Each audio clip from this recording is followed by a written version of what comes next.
Bueno, bienvenidos a todos. Vamos a empezar con el libro de Jung, El hombre y sus símbolos. Vamos a ir trabajando párrafo por párrafo y si quieren comentar, está libre para que puedan levantar la mano, ¿sí? O abrir el micrófono o también pueden hacer sus consultas, sus comentarios por chat. Es lógico que lo hagan mejor con el micrófono, ¿no? Porque así nos vamos a entender mejor. Bueno, ¿alguna consulta tienen con respecto a este trabajo? Recordemos que vamos a leer Jung, El hombre y sus símbolos, y el Tratado Elemental de Ciencia Oculta de Papus. ¿Se puede agrandar un poquito la letra A ver, sí, ahí la agrando un poquito. para que puedan verme mejor? Ahí, ¿cómo se ve? Y ahí está bastante mejor. Bueno, vamos a comenzar la lectura. Maca, ¿querés sentarte acá?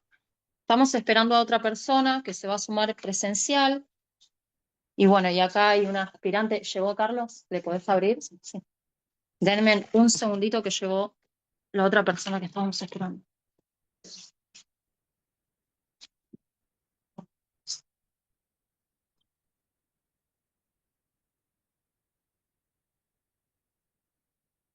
Bueno, mientras va ingresando Carlos, les voy contando que acá hay una chica que se va a sumar a la rama. Ya hoy trajo todos los papeles para que ella pueda ser parte. Y bueno, y hay otro aspirante que está entrando ahí y bueno, va a comenzar la actividad presencial. Y se va a realizar de este modo, ¿no? Como venimos trabajando también los viernes de manera mixta.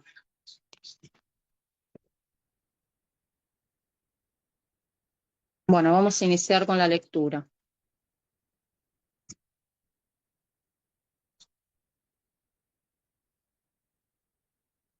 La importancia de los sueños. El hombre emplea la palabra hablada o escrita para expresar el significado de lo que desea transmitir. Su lenguaje está lleno de símbolos, pero también emplea con frecuencia signos o imágenes que no son estrictamente descriptivos. Algunos son meras abreviaciones o hileras de iniciales como ONU, UNICEF o UNESCO.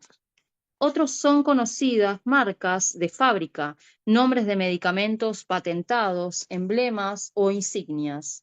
Aunque estos carecen de significado en sí mismos, adquirieron un significado reconocible mediante el uso común o una intención deliberada.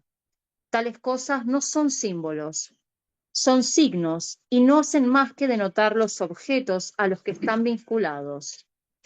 Lo que llamamos símbolo es un término, un nombre o aún una pintura que puede ser conocida en la vida diaria, aunque posea connotaciones específicas, además de su significado corriente y obvio.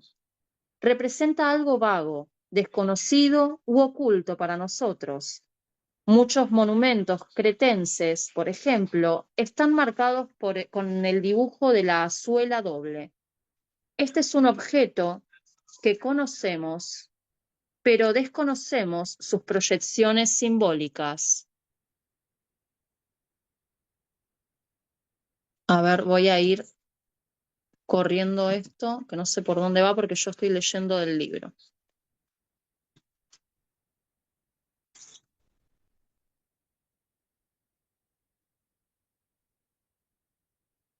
Como otro ejemplo tenemos el caso del indio que, después de una visita a Inglaterra, contó a sus amigos, al regresar a la patria, que los ingleses adoraban animales porque había encontrado águilas, leones y toros en las iglesias antiguas. No se daba cuenta, ni se la dan muchos cristianos, de que esos animales son símbolos de los evangelistas y se derivan de la visión de Ezequiel, y que eso a su vez tiene cierta analogía con el dios egipcio Horus y sus 4 hijos.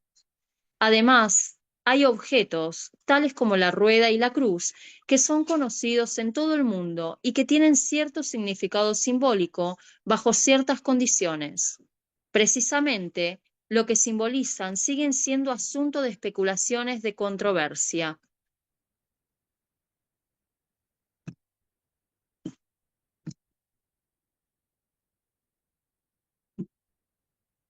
Así es que una palabra o una imagen es simbólica cuando representa algo más que su significado inmediato y obvio.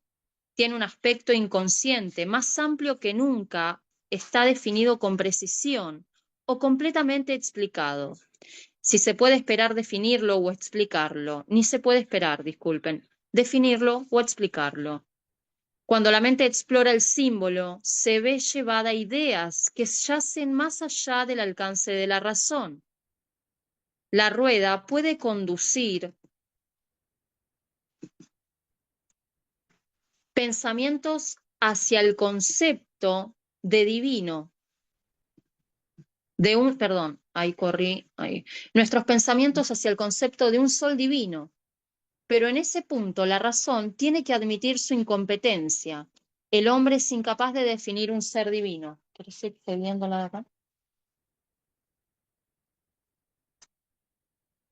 Cuando en todas nuestras limitaciones intelectuales llamamos divino a algo, le hemos dado meramente un nombre que puede basarse en un credo, pero jamás en una prueba real.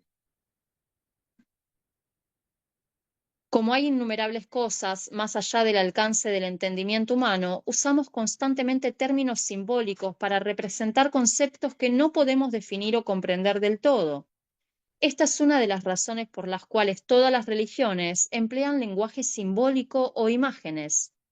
Pero esta utilización consciente de los símbolos es solo un aspecto de un hecho psicológico de gran importancia. El hombre también produce símbolos inconscientes y espontáneamente en forma de sueños. No es fácil captar este punto, pero hay que captarlo si queremos saber más acerca de las formas en que trabaja la mente humana. El hombre, como nos damos cuenta si reflexionamos un momento, jamás percibe cosa alguna por entero o la comprende completamente. Puede ver, oír, tocar y gustar, pero hasta donde ve, cuánto oye, qué le dice el tacto y qué saborea depende del número y calidad de sus sentidos. Estos limitan su percepción del mundo que le rodea. Utilizando instrumentos científicos, puede compensar parcialmente las deficiencias de sus sentidos.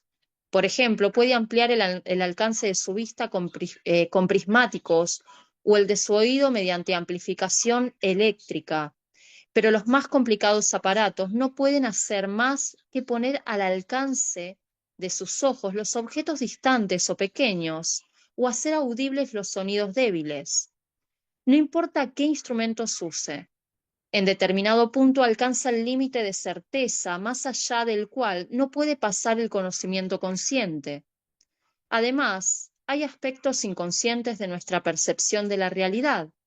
El primero es el hecho de que, aun cuando nuestros sentidos reaccionan ante fenómenos reales, visuales y sonoros, son trasladados en cierto modo desde el reino de la realidad al de la mente. Dentro de la mente se convierte en sucesos psíquicos cuya naturaleza última no puede.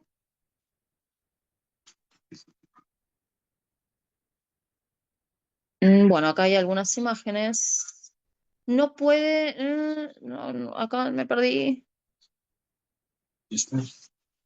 Sí, porque aparecen imágenes, no puede conocerse,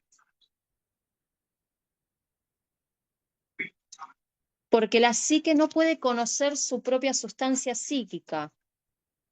No puede conocerse porque la psique no puede conocer su propia sustancia psíquica.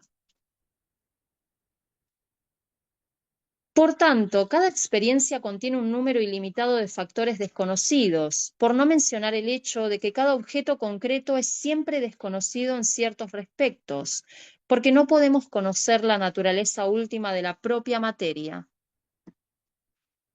Después hay ciertos sucesos de los que nos hemos dado cuenta conscientemente, han permanecido, por así decirlo, bajo el umbral de la conciencia. Han ocurrido, pero han sido absorbidos subliminalmente sin nuestro conocimiento consciente. Podemos darnos cuenta de tales sucesos solo en un momento de intuición o mediante un proceso de pensamiento profundo que conduce a una posterior comprensión de que tienen que haber ocurrido. Y aunque primeramente podemos haber desdeñado su importancia emotiva y vital, posteriormente surgen del inconsciente como una especie de reflexión tardía. Bueno, esto lo habíamos visto en Cábala el lunes, justamente. ¿No, Sebas? ¿Vos te acordás? ¿Qué cosa específicamente? Cuando habla de que han ocurrido, pero han sido absorbidos subliminalmente, ¿no? Cuando la Binah no puede procesar cierta información que baja de la Jojma, pasa, ¿te acordás que lo habíamos visto en Sí, el la libro de mayoría de Cábala? información no se procesa de manera consciente. Se dice que el umbral de la conciencia de procesar información son, si no recuerdo mal, 2000 bytes y el inconsciente 400.000 millones, una cosa así. O sea, la mayoría de las cosas no, se nos pasan o sea, desapercibidas y además la interpretamos en función de los programas inconscientes que operan el 95% del tiempo. Así que sí, hay mucho de inconsciente en todo nuestro proceder y nuestra Sí, hay que, interpretación del mundo. dice Carlos acá que hay que sintonizar. Claro, como la radio. Acá Patricia Chávez levantó la mano. Sí, Patricia. Hola, ¿cómo están? Muy buenas tardes a todos o buenos días. Buenas Tengo tardes. una pregunta. En el caso de los sueños que usted mencionó, quisiera me ampliar un poquito de información sobre esos sueños proféticos que de repente tenemos, ¿no? Que son sueños que los dejamos, ¿cómo se llama? A la deriva y con el paso del tiempo se nos vuelven, realidad. ¿Me podrían informar acerca de esto? Gracias. Bueno, ahora vamos a ir ampliando porque este capítulo justamente trata de los sueños. Lo que yo te puedo decir es que, bueno, los sueños tienen que ver con la recapitulación del día, muchas veces, y a veces obviamente no estamos en el plano físico consciente como estamos cuando de manera diurna. Sebas, ¿qué puedes decir al respecto? Que la información siempre está presente. Entonces, lo que hoy llamamos o lo que proyectamos como futuro, en realidad está todo junto en el acá y cuando dormimos, a veces está la posibilidad de tener acceso a esa información y creemos que anticipamos lo que puede venir. Pero en realidad todo el tiempo, el espacio-tiempo, incluso Einstein planteaba que era un solo bloque. Entonces, no es lo que tiene que ver con pasado, presente y futuro es una percepción de nuestra mente, sobre todo, y desde ahí le atribuimos posibilidad futura o recuerdo. Entonces, cuando dormimos, la mente de vigilia descansa y a veces se tiene acceso a esa información, a ese campo akáshico, donde todo está presente y entonces recordamos, en el mejor de los casos, a la mañana esa información a la cual tuvimos acceso y lo interpretamos como que puede ocurrir en un futuro y eventualmente desde la mirada de la mente kamamanásica, la mente de deseo, identificada con la personalidad y con el espacio-tiempo, eso ocurre cuando es una profecía en el futuro. Pero toda la información, repito, pasado, presente y futura, está en el eterno ahora. Se nos enseña y la enseñanza espiritual y también algo así plantea la ciencia, entendiendo, como dije recién, que espacio y tiempo es un solo bloque, está todo junto. Gracias. Patricia, ¿algo más? Bueno, seguimos con la lectura entonces. Han ocurrido, pero han sido absorbidos subliminalmente sin nuestro conocimiento consciente. Podemos darnos cuenta de tales sucesos solo en un momento de intuición o mediante un proceso de pensamiento profundo que conduce a una posterior comprensión de que tienen que haber ocurrido. Y aunque primeramente podamos haber desdeñado su importancia emotiva y vital, posteriormente surgen del inconsciente como una especie de reflexión tardía. Podría aparecer, por ejemplo, en forma de sueño. Por regla general, el aspecto inconsciente de cualquier suceso se nos revela en sueños, donde aparece no como un pensamiento racional, sino como una imagen simbólica.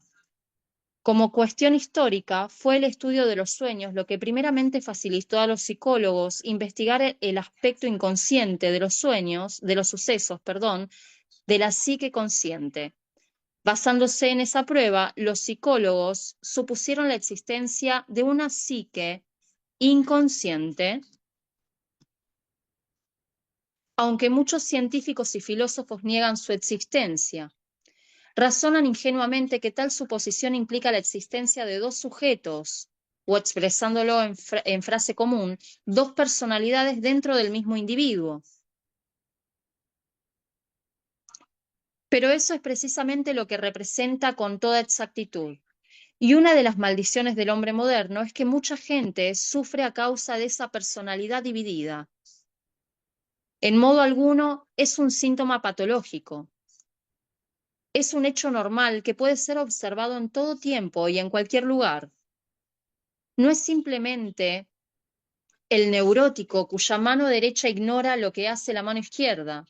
Ese conflicto es síntoma de una inconsciencia general que es la innegable herencia común de toda la humanidad.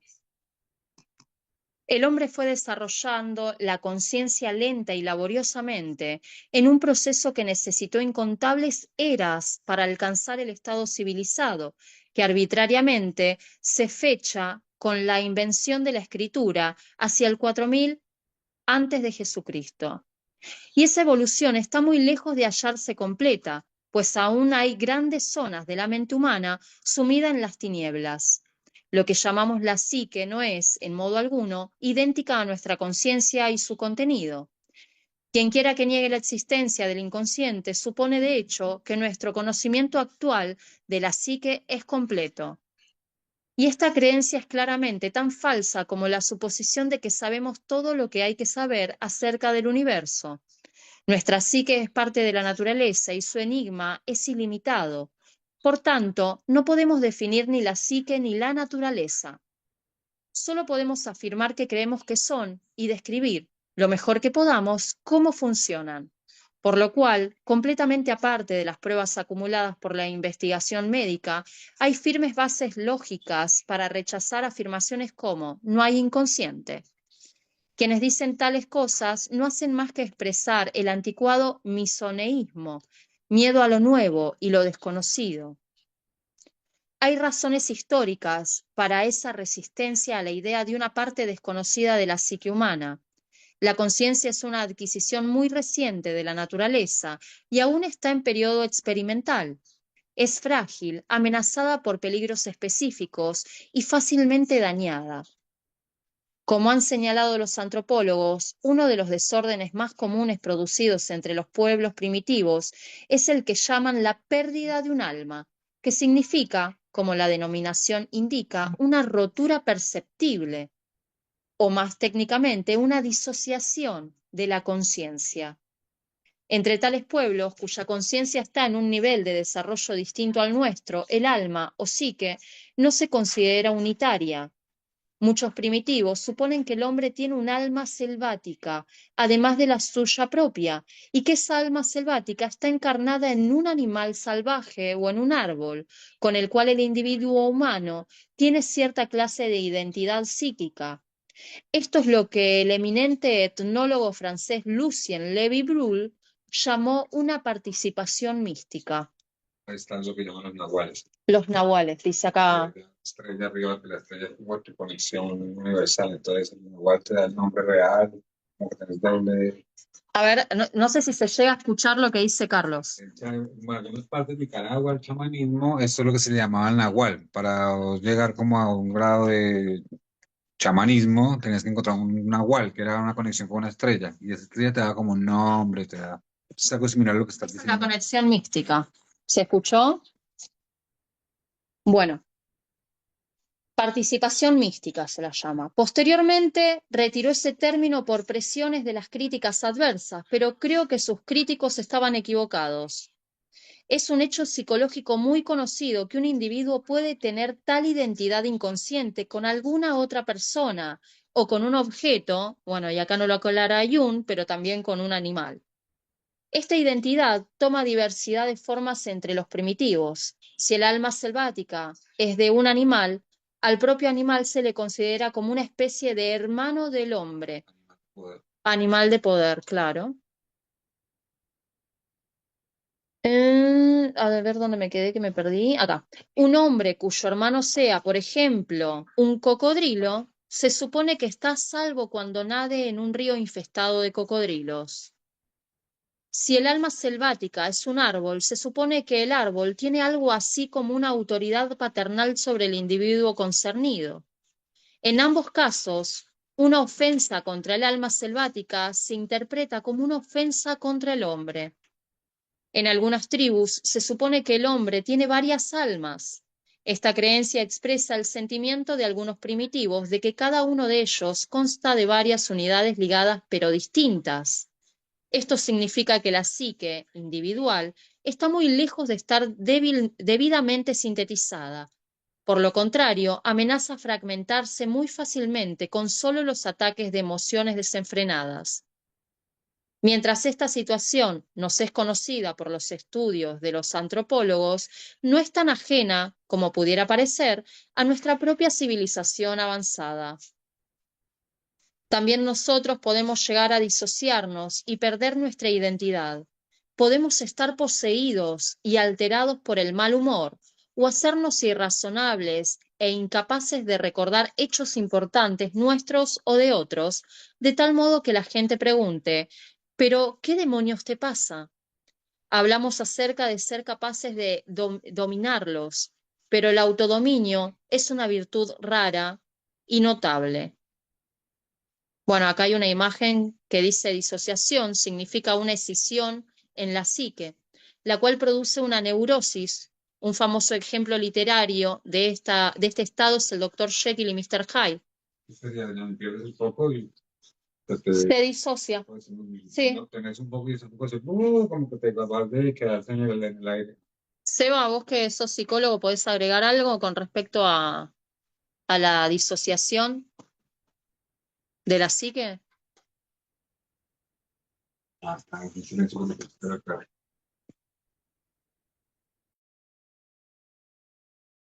Bueno, parece que no está disponible en este momento. Bueno, en la novela, la escisión de Jekyll toma la forma de un cambio físico más que como en la realidad, un estado interior psíquico.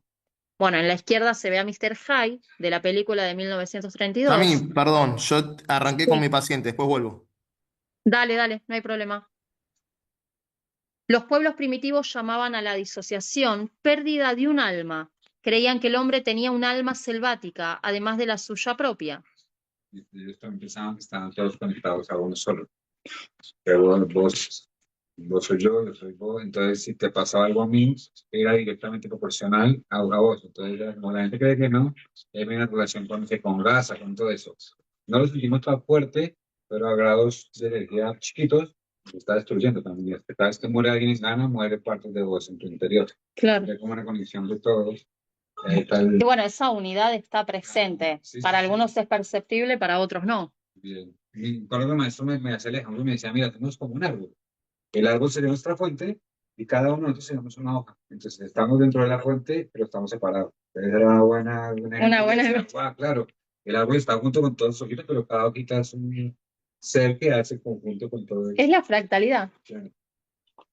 Bueno, y en la izquierda dice que hay, no, acá no se ve, pero dice un hombre de la tribu Ñanga del Congo con una máscara de calao, ave con la que se identifica su alma selvática. Página opuesta derecha, telefonistas en un central muy activa, manejando a la vez muchas llamadas. En tal tarea, las operaciones escinden parte de su mente consciente para concentrarse, pero esa escisión es controlada y temporal, no una disociación espontánea y anormal. Que bueno, la otra, la decisión psíquica ya sería en el caso, por ejemplo, de Dr. Jekyll y Mr. Hyde, a un nivel patológico. Dice, podemos creer que nos dominamos. Sin embargo, un amigo fácilmente puede decirnos cosas acerca de nosotros de las cuales no sabemos nada. Sin duda alguna, aún en lo que llamamos un elevado nivel de civilización, la conciencia humana todavía no ha conseguido un grado conveniente de continuidad. Aún es vulnerable y susceptible la fragmentación. Esta capacidad de aislar parte de nuestra mente es una característica valiosa. Nos permite concentrarnos sobre una cosa en un momento determinado, excluyendo todo lo demás que pueda reclamar nuestra atención. Pero hay un mundo de diferencia entre una decisión consciente de separar y suprimir temporalmente una parte de nuestra psique y una situación en la que esto ocurra espontáneamente, sin nuestro conocimiento o consentimiento, y aún contra nuestra intención. Lo primero es una hazaña civilizada, lo último, una primitiva pérdida de un alma, o aún la causa patológica de una neurosis. De este modo, incluso en nuestros días, la unidad de conciencia es todavía un asunto dudoso. Puede romperse con demasiada facilidad. La capacidad de dominar nuestras emociones, que puede ser muy deseables desde nuestro punto de vista, sería una consecución discutible desde otro punto de vista, porque privaría a las relaciones sociales de variedad, color y calor. Es ante este fondo donde tenemos que revisar la importancia de los sueños, esas fantasías endebles, evasivas e inciertas. Para explicar mi punto de vista, desearía describir cómo se desarrolló durante un periodo de años y cómo fui llevado a concluir que los sueños son la fuente más frecuente y universalmente accesible para la investigación de la facultad simbolizadora del hombre. Sigmund Freud fue el precursor que primero intentó explorar empíricamente el fondo inconsciente de la conciencia.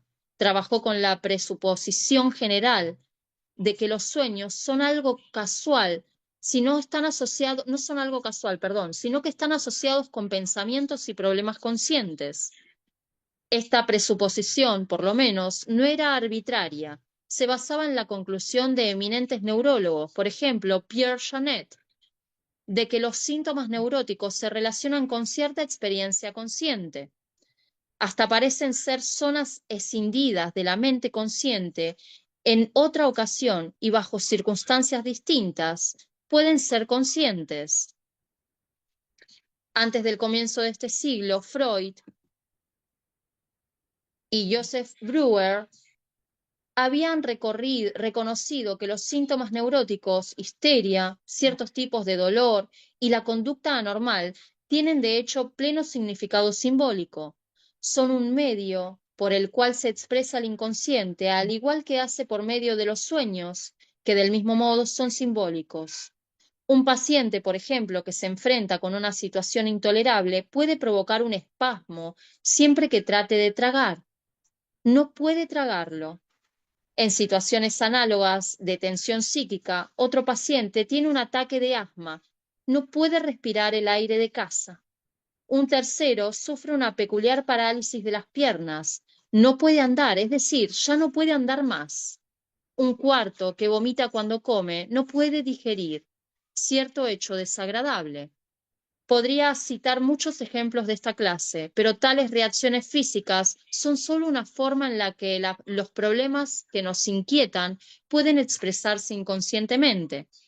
Con mayor frecuencia encuentran expresión en nuestros sueños. Todo psicólogo que haya escuchado a numerosas personas contar sus sueños sabe que los símbolos del sueño tienen mucha mayor variedad que los síntomas físicos de las neurosis. Muchas veces consisten en fantasías elaboradas y pintorescas, pero si el analista que se enfrenta con ese material onírico emplea técnica primitiva de Freud de asociación libre, encuentra que los sueños pueden reducirse en definitiva a ciertos tipos básicos. Esta técnica desempeñó un papel importante en el desarrollo del psicoanálisis porque permitió a Freud utilizar los sueños como punto de partida desde el cual podría explorarse el problema inconsciente del paciente. Bueno, hasta acá vamos a hacer una pausa.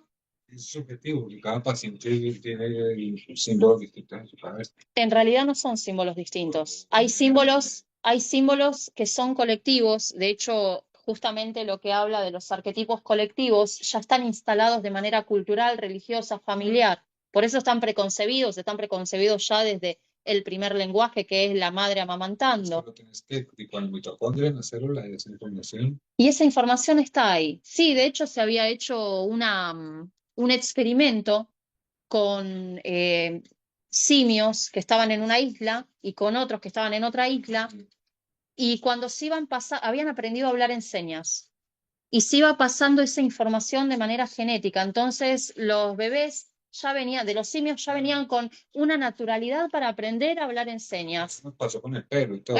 Asimismo pasó en otra isla, que no tenían ese acercamiento hacia el humano, pero tenían una predisposición natural para hablar para hablar con señas. Es increíble. Pero es así. Esa es la información del campo morfológico también, que está presente. Claro, hay una parte de la lingüística o teorías lingüísticas que hablan de moldes, a los que de alguna forma nos predisponemos, ¿no? Entonces, así, el bebé que nació en Argentina tiene un molde, ¿no? Por eso tiene una facilidad para aprender el español, en China también, y así con todos, ¿no? Pero bueno, obviamente va a absorber o va a tener esa información del lenguaje al que se va a exponer, ¿no? Después, De la cultura. pero tiene un molde, una predisposición innata. Sí, sí, sí, sí.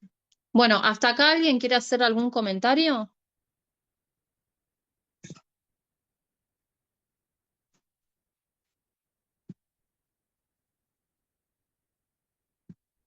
Bueno, parece que no.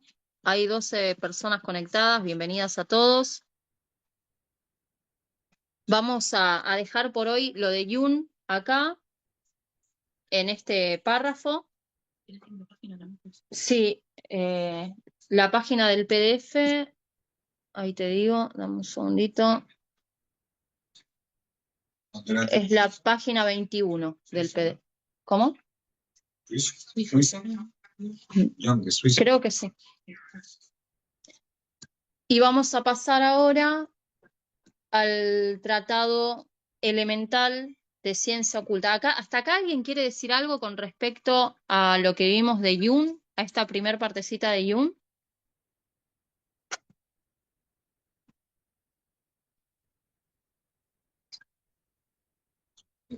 Bueno, vamos a dejar entonces lo de Jung de un lado y vamos a continuar con este otro libro, que en cierta forma también se conecta, porque Jung viene a trabajar después en otros libros posteriores o anteriores. Me parece que este es el último que hizo, ¿no? ¿Habíamos leído? Bueno, hizo otros libros que tienen que ver con los anclajes arquetípicos universales, y que tal vez más adelante los abordemos, pero son mucho más complejos. Entonces decidimos empezar con este. Sí, bueno, acá Carlos dice que en chamanismo se manejan arquetipos, sí, muy, muy profundos. Este pasó un libro también, no sé si te acuerdas, de Miranda Gray. Sí, el libro de Miranda Gray. Te dice esto, como la mujer cuando está pasando por el ciclo tiene arquetipos, porque o sea, cada semana es un arquetipo distinto. Uno es la bruja, el otro es la niña, La doncella, la madre. Claro. De acuerdo al... Bueno, acá Carlos mencionó a Miranda Gray, que es una autora que habla de las lunas, y es el arquetipo por el que transita la mujer en todo su proceso mensual, ¿no? De cómo va orgánicamente también, y psíquicamente y emocionalmente, va transformándose en esos arquetipos, en esas fases lunares, que están regidas por la niña, la doncella, la amante, la madre, la anciana, la bruja, ¿no? Y cómo también, bueno, su útero se va transformando, sus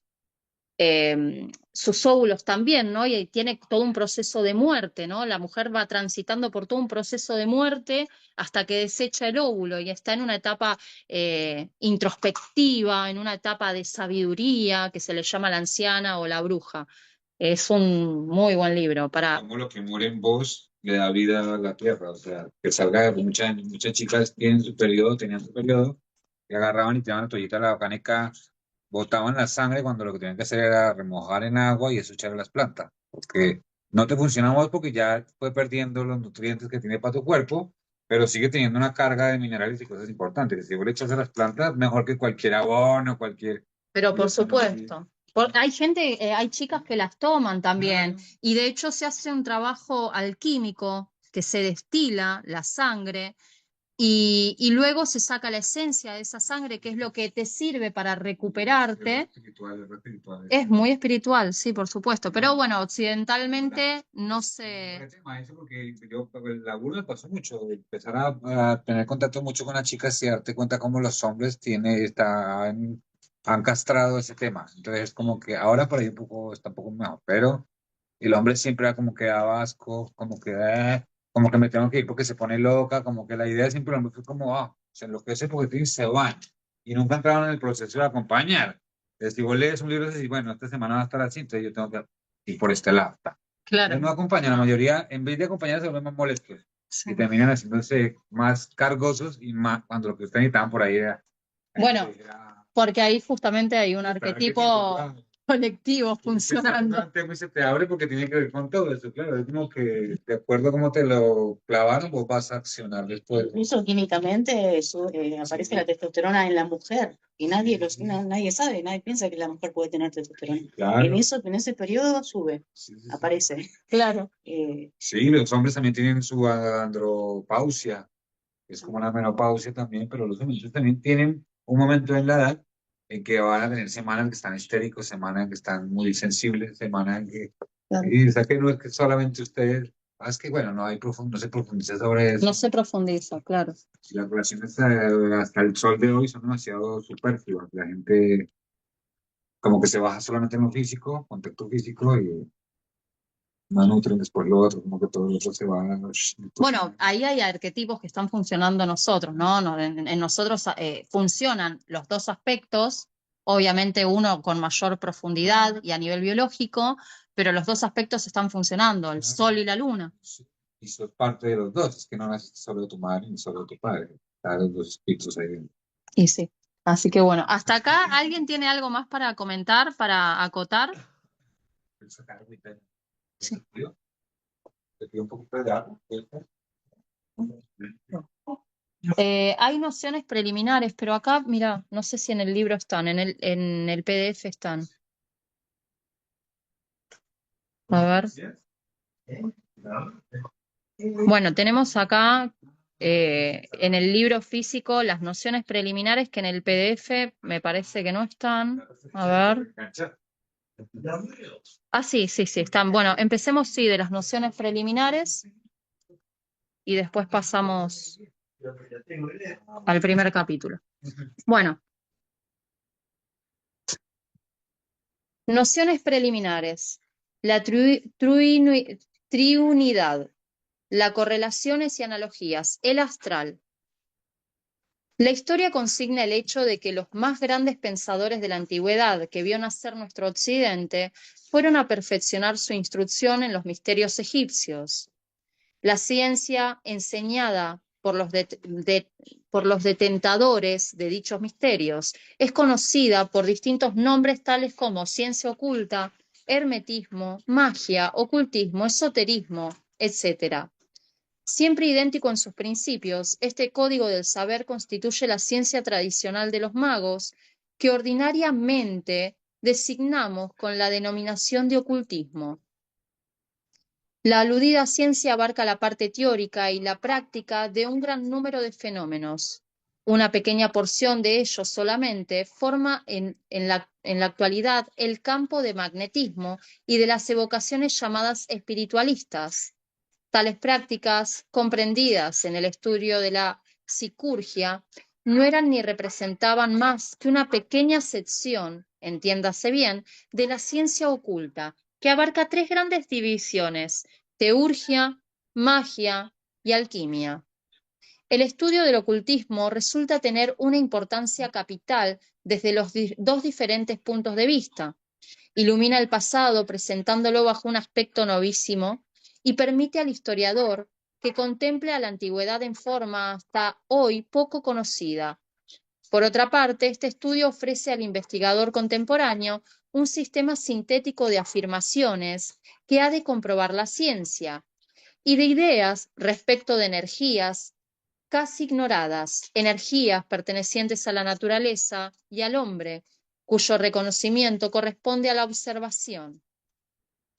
El uso de la analogía, método característico del ocultismo, y su aplicación a las ciencias de nuestra actualidad y a nuestras modernas concepciones del arte y la sociología, consienten la proyección de impensadas claridades sobre los problemas más insolubles en apariencia. No obstante, el ocultismo no abriga la pretensión de dar la única respuesta posible a las cuestiones que aborda. Solo pretende ser admitido como un instrumento de trabajo, un medio de estudios.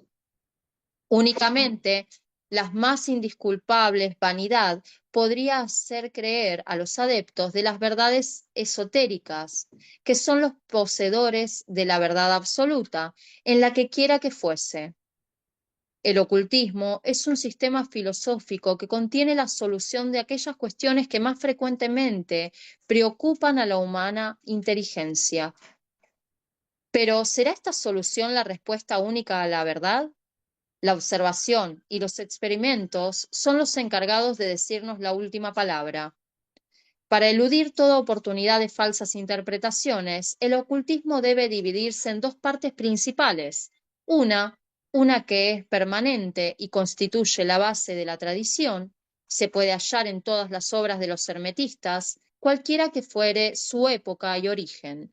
Dos, otra de carácter personal y propia del autor, formada por sus comentarios y especiales aplicaciones. Confundiendo deliberadamente una con otra, es como los detractores del ocultismo buscan apoyo para sus argumentos. La parte inmutable puede subdividirse en otras tres. Primero, existencia de la triunidad como ley fundamental de acción en todos los planos del universo. El hombre no puede concebir la unidad hasta después de haber analizado los tres planos de manifestación de dicha unidad. En esto se apoya la idea de la Trinidad celeste de casi todas las cosmogonías y de la Trinidad humana, espíritu, alma, cuerpo, del hermetismo. Trinidades todas que se sintetizan en la concepción unitaria de Dios y el hombre. Y el hombre tiene que ver con la tierra, está asociado a la tierra. Segundo, existencia de las correlaciones que íntimamente unen todas las partes del universo visible e invisible. Esto permite que por el empleo de la analogía el razonamiento pueda elevarse de los fenómenos a sus leyes y de las leyes a los principios. La doctrina de las correlaciones es inseparable de la analogía y de la necesidad de su aplicación. Tercero, existencia de un mundo invisible, duplicado exacto del visible y perpetuo factor de éste. Desde el expresado punto de vista se entra en el dominio de las enseñanzas esotéricas respecto del mundo astral, de las fuerzas ocultas de la naturaleza y el hombre, y de los seres invisibles que pueblan los espacios. La posibilidad dada a cada inteligencia de manifestar sus potencialidades en las aplicaciones de detalle es la causa eficiente del progreso de los estudios, el origen de las distintas escuelas y la prueba de la posibilidad que tiene todo autor de conservar íntegra su personalidad, cualquiera que fuese el campo a donde encamine el esfuerzo de su atención e investigaciones.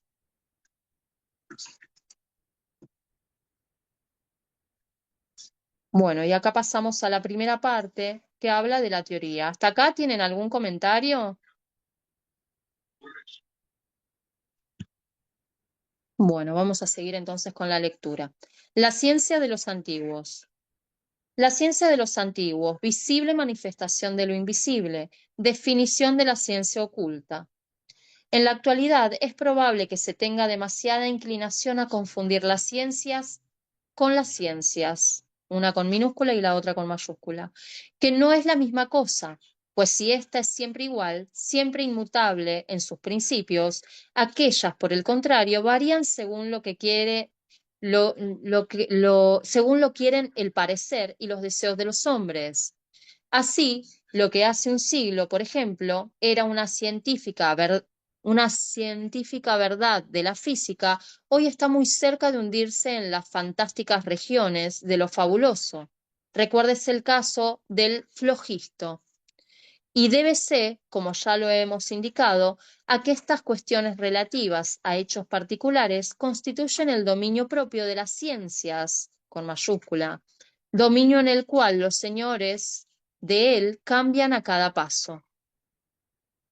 Nadie ignora que esos hechos particulares son precisamente los que atraen la atención de los sabios modernos, de modo tan exclusivo que se acaba por adjudicar a la ciencia todos los progresos reales alcanzados en una multitud de ramas especiales.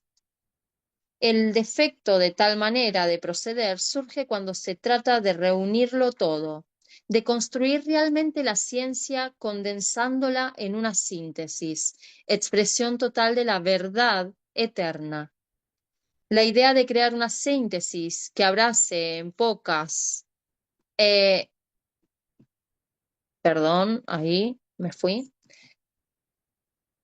inmutables leyes, la enorme masa de los conocimientos de detalle que ha ido acumulándose desde hace 2 siglos, resulta a los ojos de los investigadores de nuestra época un algo que se realizará en tiempos futuros, aún tan distantes, esperando que sus más lejanos descendientes futuros lleguen a ver alborear ese día en el horizonte de los conocimientos humanos.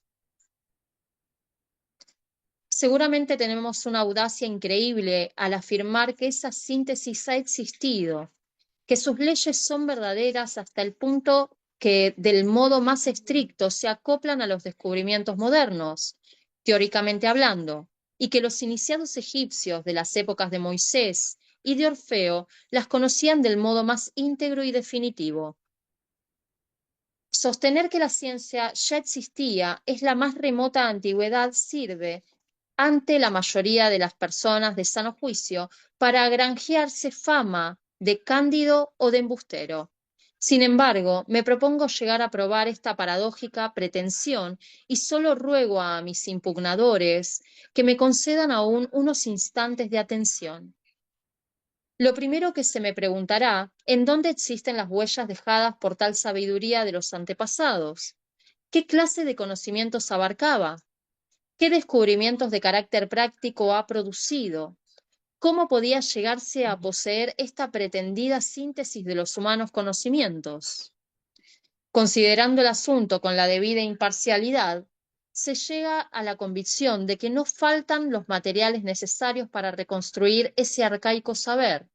Los restos de antiguas construcciones, los símbolos, los jeroglíficos, los ritos de las iniciaciones, los diversos manuscritos, etc., componen un nutrido conjunto de testimonios que vienen a prestarnos su valiosa ayuda. Por desgracia, muchos de esos testimonios resultan intraducibles para quienes poseen la clave y poca gente está dispuesta a buscarla. La supuesta gran antigüedad de otros, tales como los ritos y los manuscritos, es cosa que está muy lejos de ser aceptada. Nuestros hombres de ciencia hacen que se remonten cuanto más a los tiempos de la escuela de Alejandría. Necesitamos, pues, descubrir sólidos fundamentos que no admitan discusión, y vamos a buscarlo en las obras de los autores que vivieron en épocas anteriores a la dicha escuela. Pitágoras, Platón, Aristóteles, Plinio, Tito Livio y otros nos ofrecen la demandada prueba. Es de creer que nadie se atreverá a negar la vieja fecha de estos testimonios.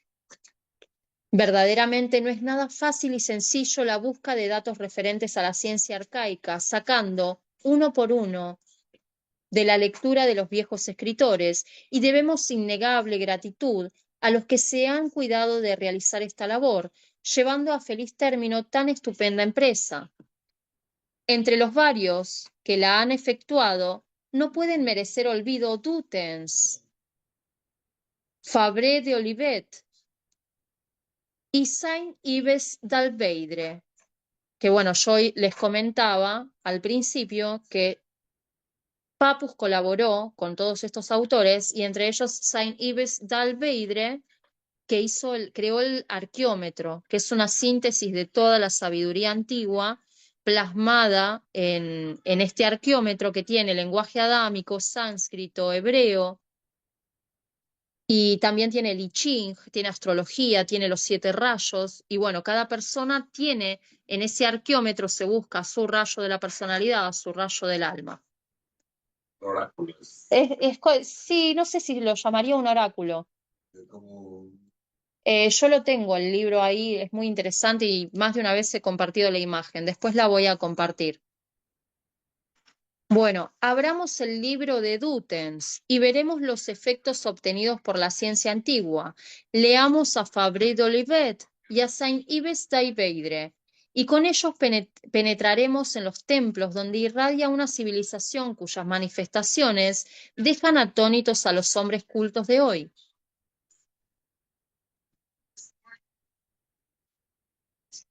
En el presente capítulo solo me he dado resumir lo que descubren estos autores. A sus obras aconsejo que acudan todos los que quieran comprobar mis afirmaciones, y en ellas encontrarán los necesarios testimonios de su veracidad.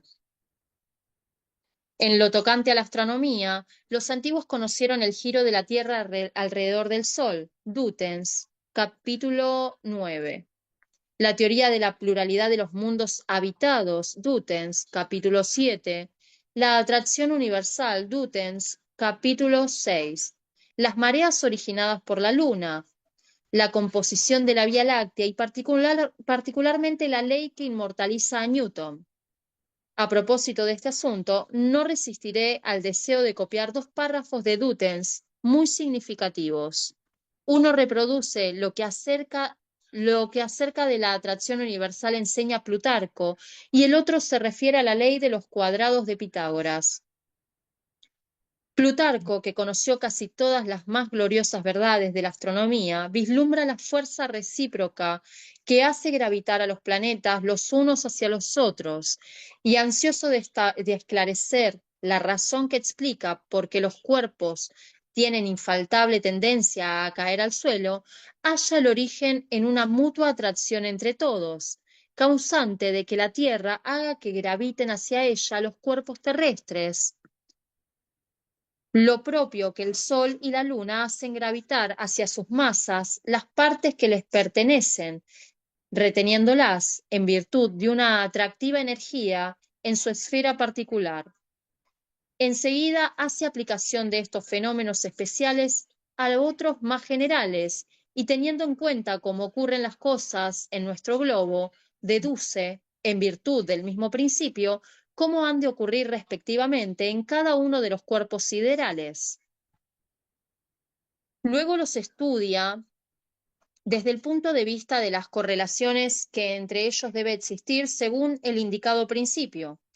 En otro lugar, habla también de las fuerzas inherentes a los cuerpos, es decir, a la Tierra y demás planetas, para atraer hacia sí a todos los cuerpos que le están subordinados. Bueno, esto habla de las fases y el orbe de la Luna, de Plutarco. Pasamos a otra cita. Una cuerda musical, enseña Pitágoras, da los mismos sonidos que otra cuerda, cuya longitud sea el doble, cuando la tensión o la fuerza con la que esté tensada esta última es 4 veces mayor, y la gravedad de un planeta cuádruple de la gravedad de otro que esté a doble distancia. Por regla general, para que una cuerda sonora pueda vibrar al unísono con otra más corta, de la misma especie, su tensión deberá ser aumentada en la misma proporción que el cuadrado de su longitud en mayor, y a fin de que la gravedad de un planeta resulte igual a la de otro planeta más próximo al Sol, deberá ser aumentada a medida. El cuadrado de su distancia al astro solar es más grande. Si suponemos, pues, varias cuerdas musicales tendidas desde el Sol a los planetas, para que vibrasen al unísono de tonalidad, sería necesario aumentar o disminuir sus tensiones respectivas en la propia proporción que sería necesaria para hacer iguales las gravedades de los planetas. Bueno, esto también lo vio Robert Flood con su monocordio, ¿no? El monocordio de Robert Flood. ¿El libro? No, no está en el libro. Esto es algo que se estudia mucho dentro de los autores herméticos. Robert Fludd es una eminencia porque justamente habla de la música de las esferas y trabaja con todo lo que es la música hermética. Y tiene esta, que es como como el fuelle de la guitarra, ¿viste? Sí. Y abajo tiene un pequeño, es solo el fuelle, ¿no? Y tiene una sola cuerda. Y esa cuerda, bueno, habla de que está en la octava superior, qué sé yo, el sonido de la Tierra en una octava superior. Y bueno, y va poniendo todos los planetas. Eso hay que buscarlo porque hay que... ¿Estipula algo? Sí, porque tiene cada planeta le da una nota y esa vibración también está correspondida con los chakras. Tiene una cantidad de hercios, ¿sabes? Claro, tiene cierta cantidad de hertz cada uno. Bueno, viste que están también los solfegios, Sí, los cuencos tibetanos. los cuencos tibetanos. Claro, el tambor chamánico, los fines armonizadores. Bueno, todo eso en una frecuencia de 432, porque después se pasó a 440. 440, ¿qué onda? No, porque el 432 es estimulante, y en cambio el 440 no, lo cambió un nazi, ¿Altera? altera. Entonces hay que pasar todo lo que es la música barroca. ¿Este es de las ondas Schumann? Claro, ¿No viene de ahí algo de eso? No. sí, viene de las ondas Schumann, pero hay que buscarlo bien y ver de qué se En trata. teoría estamos ahora vibrando zarpadísimo en comparación de hace 30 años. Claro, claro, porque se corrió un poquito el eje axial de la Tierra y eso hace que la vibración Schumann justamente sea más acelerada. No es cuestión, no es locura nuestra. No, no es parte de, claro, Me no. parece que las horas son más cortas. No. Pasa que el grado axial de la Tierra se corrió, se modificó, pero es apenas. Pero lo sentiste, ¿te das cuenta? Y lo sentís. Pasa Sí, muy sí. rápido, no pasaba tan rápido con las cosas. Pero ¿por qué tan rápido? Si no era tan... No, Porque tiene es que que ver. entre más creces, más rápido pasa. Ay, chamucha. Está cambiando algo. Está cambiando algo. Pasa que el eje axial de la Tierra se va modificando y también en la elíptica a veces va más lejos y vuelve y es cíclico. En este momento sí hay un proceso de aceleración porque se fue corrigiendo un poquito apenas el eje axial de la Tierra. Está todo abortado. Y bueno, eso justamente es discordante. Ahí está, como una disociación. Sí. Bueno, hasta acá alguna pregunta, veo que hay comentarios. ¿Hasta acá alguna consulta? Este autor Dutens es bastante interesante. Yo, por ejemplo, no lo conocía. A ver si lo tengo acá. Dutens. Acá está. Dutens Louis es de 1730, 1832. Autor, o está en francés, yo soy malísima para el francés. Bueno, en este libro se demuestra, donde demuestra que muchos descubrimientos modernos ya existían en la antigüedad. Papus lo cita constantemente. Bueno, sí, es uno de los mejores autores que tiene Papus. ¿Tienes Drive? ¿Mm? ¿Toda la bibliografía que estás usando? Lo tengo acá con ChatGPT. Bueno, pues. Después lo voy a compartir. Pones en un Drive y ese Drive te lo puede, por Drive te abre comentar cualquier persona. Sí, sí. Así directamente no tienen que anotarte nada, ya sabes, porque si está el libro, ahí lo buscan en el Drive. ¿Hasta acá algún comentario? ¿Tienen alguna consulta? Si no, seguimos con un poquito más con la lectura. Dice, de la equivalencia de tales relaciones, Pitágoras dedujo su doctrina acerca de la armonía de las esferas. Dutens, página 167-168, ley del cuadrado de las distancias Pitágoras. En semejantes descubrimientos puede imaginarse que la sola fuerza de la humana razón baste para conquistarlos, pero ¿se hallarán también entre los antiguos los de carácter experimental que constituyen el timbre de la gloria del siglo XIX y la prueba de la altura alcanzada por el progreso del saber en nuestros días? Ya que de astronomía hablamos, consultad a Aristóteles y Arquímedes, Ovidio y sobre todo a Estrabón, citado por Dutens, y veréis aparecer el telescopio, los espejos cóncavos, los cristales de aumento utilizados como microscopios, la refracción de la luz, el descubrimiento del isocronismo, de las vibraciones del péndulo, etc. Seguramente que os maravillará ver a estos aparatos, que generalmente se suponen de origen tan moderno, ya conocidos en la antigüedad. No obstante, también llegaréis a concederme que así ocurre. Debo añadir que aún no os he hablado de otros descubrimientos de mayor importancia. ¿Puede admitirse que también poseyera la antigua ciencia los de la electricidad, la fotografía y los de nuestra química íntegramente? Veámoslo. Recordar que decían en Norteamérica tenían un televisor y los chabones veían el pasado y el futuro y empezaban con el viaje del tiempo. El viaje. Y tengo todo el teatro y que los chabones hicieron una máquina del tiempo, pero no estoy máquina del tiempo hecha que está escondido y que no tengo que decir, ¿para dónde va todo eso? O sea que realmente va a ir más de lo que no creía que es. Claro, pasa que si lo ves físicamente, no en plano 3D, ¿no? Pero ponerle en 2D, el tiempo es una línea vectorial que está desplazándose constantemente y se supone que si es una línea vectorial horizontal, que podés ir para atrás. Claro. No estás exento de eso. Es un viaje, bueno, entonces caminando y dije, wow. Es un viaje, ¿no? Bueno. Y Realmente el espacio se lo ve de manera vertical porque también a medida que se va desplazando el sistema solar se va expandiendo según la hipótesis de la física.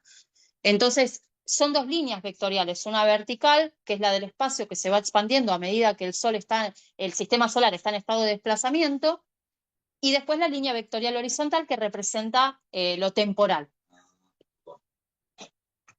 Por eso hay hipótesis en la antigüedad también, porque ellos lo vieron antes que nosotros, antes que tengamos un telescopio nosotros, así que... Porque pasa es que empiezo a pensar, ¿qué más cosas tendrían que ni siquiera tenemos actualmente? O sea, por ahí tenían cosas salvadas que ni pero seguramente, porque hay resabios del conocimiento atlante también que estaban mucho más avanzados en cuanto a ciertas ciencias que nosotros. Entonces esos resabios están presentes. Sí, quizás cuántas cosas más descubrir, más. Bueno, hasta acá, ¿alguna pregunta o quieren hacer algún comentario? Los que están online. Bueno, vamos a seguir con la lectura entonces. Bueno, Agatias vivió en el siglo VI y dejó escrita una obra que fue impresa el año 1660. No les voy a leer francés porque soy malísima con el francés, pero ahí lo tienen en pantalla. Pues bien, dice, en las páginas 150 y 151 de este infolio hallaréis la descripción minuciosa de cómo Artemio de Traye se sirvió del vapor utilizando su fuerza motriz para levantar todo un tejado. No falta ni un detalle, manera de disponer el agua y de cerrar los escapes para obtener alta presión, modos de gobernar el fuego, etc. Saint-Yves d'Alveire cita también el caso en una obra, capítulo 4, perdón.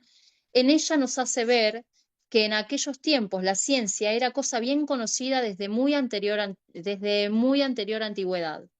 Nuestros electricistas no harían un papel muy airoso ante los sacerdotes del antiguo Egipto y sus iniciados, romanos y griegos, que sabían manejar el rayo como nosotros manejamos el calor y hacerle caer de las alturas para herir certeramente donde mejor les parecía. Bueno, acá se viene una parte bastante interesante que cuando lo leímos con Macarena no lo podíamos creer. En la historia eclesiástica de Sosomene, se puede ver cómo la sacerdotal corporación de los etruscos defendían la villa de Narria contra Alárico, utilizando los truenos, y consta que no fue tomada. Bueno, acá está el libro donde está la cita. Tito Livio y Plinio describen la muerte de Tulio Hostilio, quien intentando producir la descarga eléctrica según las fórmulas de un manuscrito de Numa, cayó fulminado al no saber evitar las consecuencias del choque por retroceso. Consta que entre los sacerdotes de Egipto la mayoría de los misterios no eran más que la máscara conservadora de las verdades de la ciencia, y que el hecho de ser iniciado en ellos significaba llegar a estar instruido en el saber que los sacerdotes cultivaban.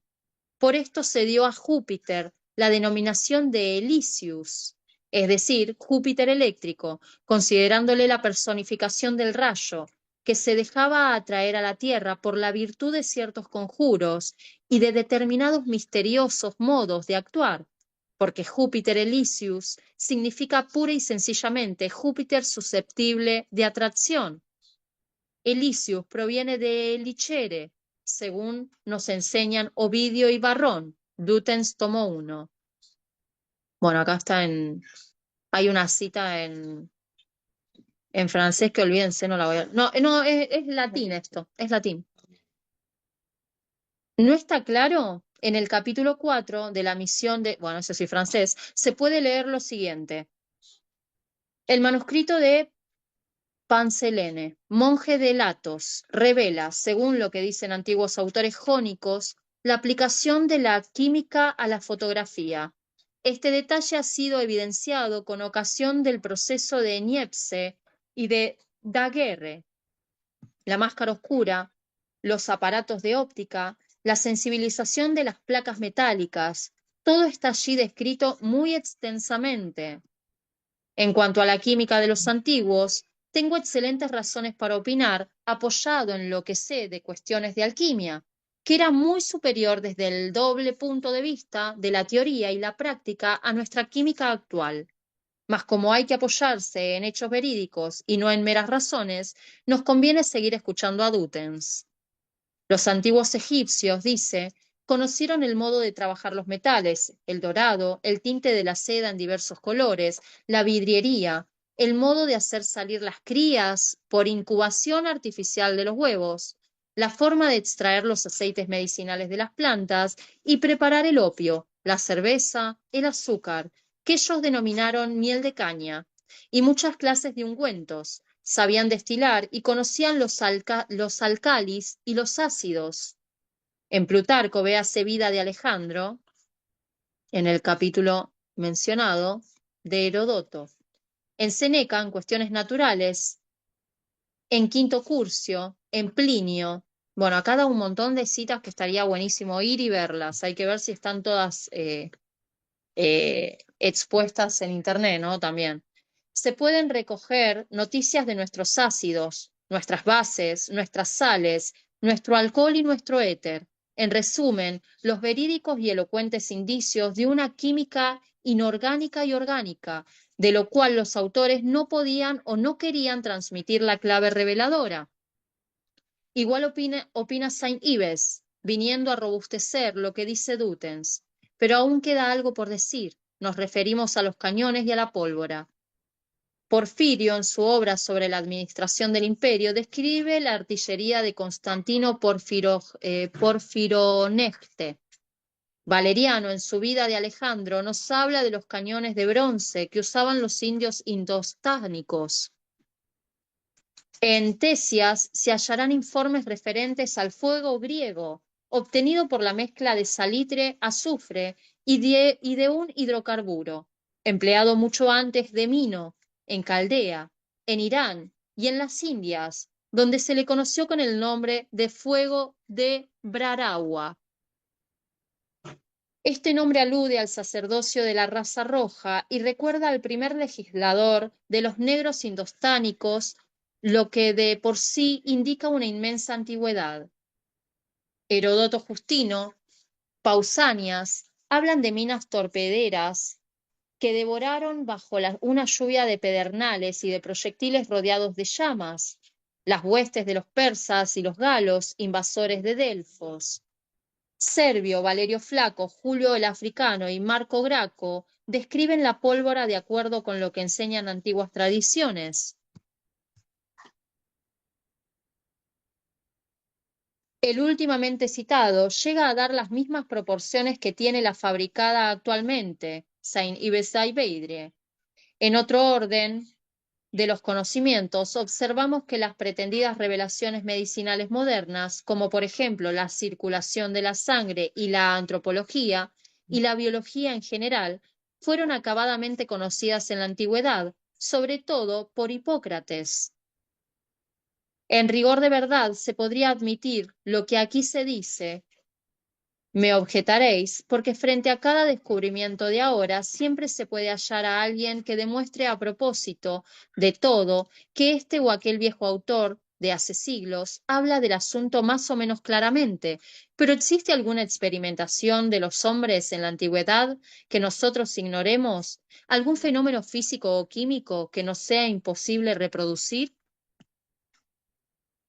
Mucho podríamos decir contestando, sin agotar el tema, más deseosos de no fatigar demasiado la atención de los lectores, me limitaré a recordar a Demócrito y sus descubrimientos perdidos para el saber actual, entre los que figuran la producción artificial de las piedras preciosas, el modo de hacer vidrio maleable, el arte de conservar las momias, de pintar de forma que la pintura resulte inalterable, mojando una tela untada con varios barnices en una única disolución de la que sale cubierta de varios colores.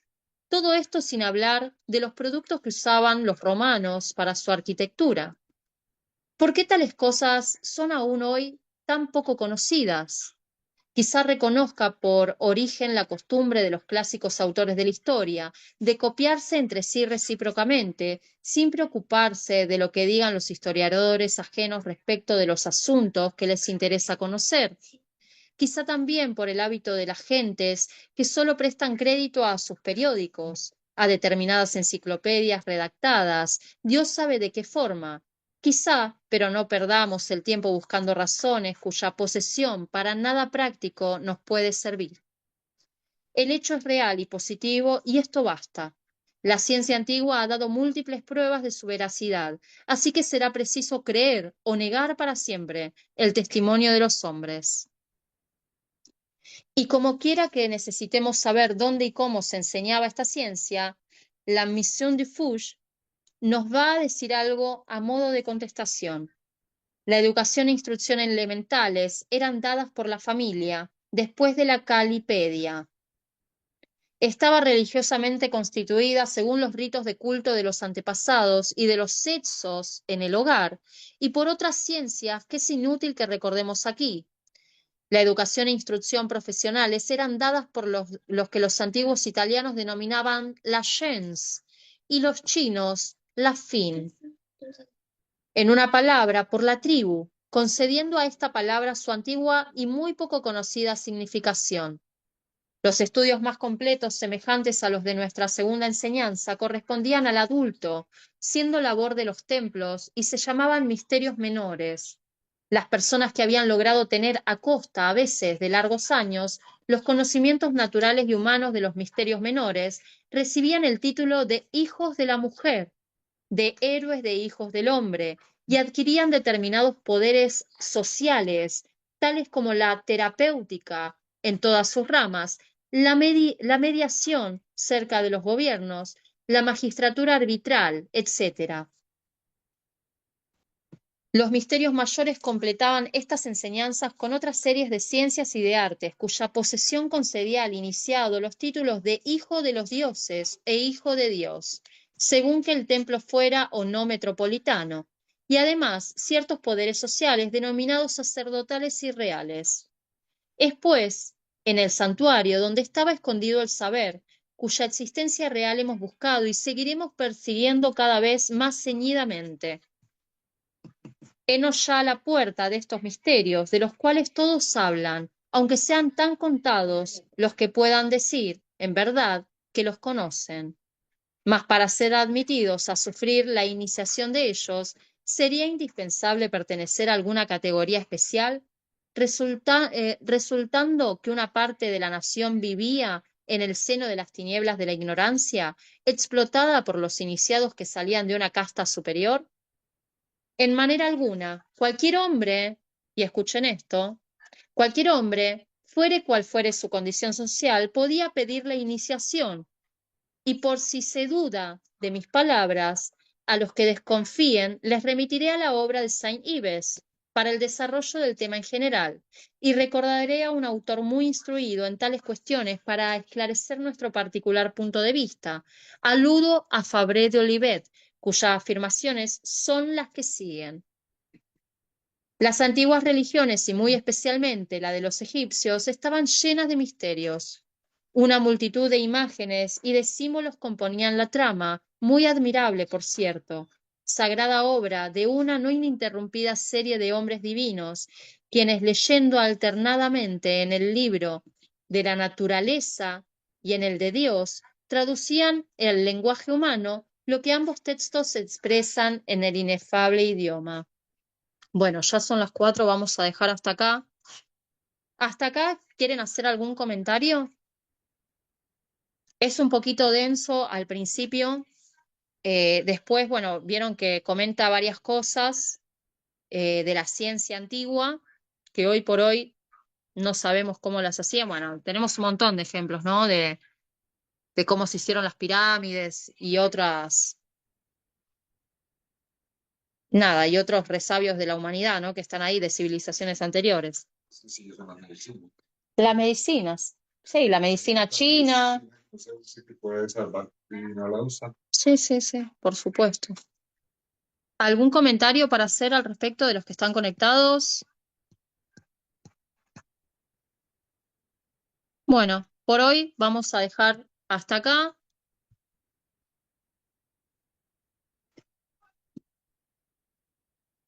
Vamos a hacer 3 om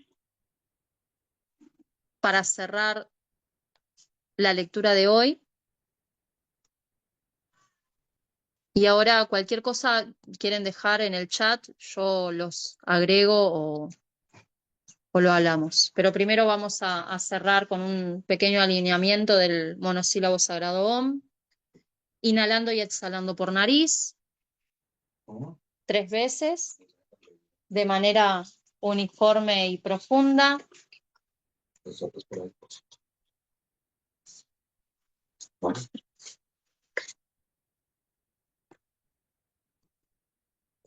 Om.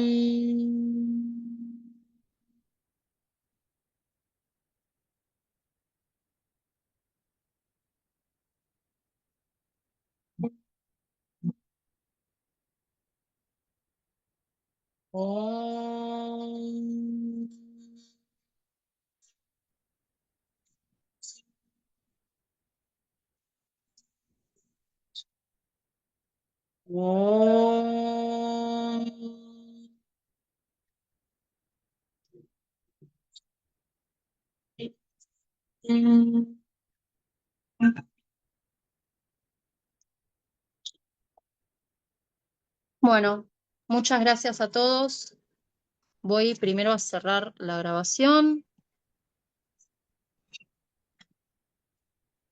Y bueno, y si quieren comentar algo, pueden abrir el micrófono y comentar, porque ya cerramos la actividad.